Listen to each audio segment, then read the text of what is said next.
చెప్పండి ఏముంది సార్ మొన్న మామూలుగా సీరియస్‌గా రియాక్ట్ అయినట్టే బాగా. ఆ! అంతా మోసం మోసం చేత్తన్నారు బాగా. ఆ! అంతా కుట్ర అదంతా. ఆ!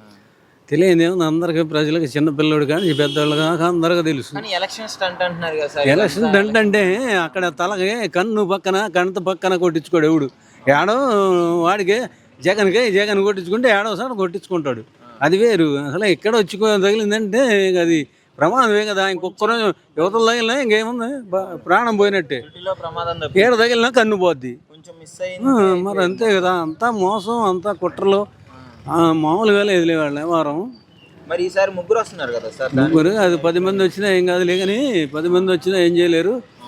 ఆ! ఈయన ఒక్కడిగా వచ్చినా ఏం ఇబ్బంది లేదు. మొత్తం నూటికి హ్మ్. నూటికి 65% జగనే. ఆ! 70% జగన్ గారే. ఓకే. ఇది ఏం ఉండదు. అంతా మోసం. ఇదే జాగ్రత్తగా ఉండాలి అంతే. జగన్మోహన్ రెడ్డి ఈసారి. ఎంతో జాగ్రత్తగా ఉండాలి ఇక్కడి నుంచి. ఆ! అది సంగతి. థాంక్ ఇవన్నీ ఆ! ప్రపంచంలో ఎవరు ఈయన పథకాలు ఇచ్చాడు. హ్మ్. మామూలుగా చేయట్లా. ఆ! అన్ని దేశాలు, అన్ని రాష్ట్రాలు హ్మ్. చూస్తున్నాయి. హ్మ్. జగన్ గల్లి ఎట్ట చేస్తున్నాడు అందని, ఎట్ట చేస్తున్నాడు అనేది వాళ్ళు బాగా ఆలోచనలో పడ్డారు. వాళ్ళు కూడా ఈ పథకాలు కొన్ని కొన్ని పెడుతున్నారు హ్మ్. ఇతర రాష్ట్రాలు. అది సంగతి.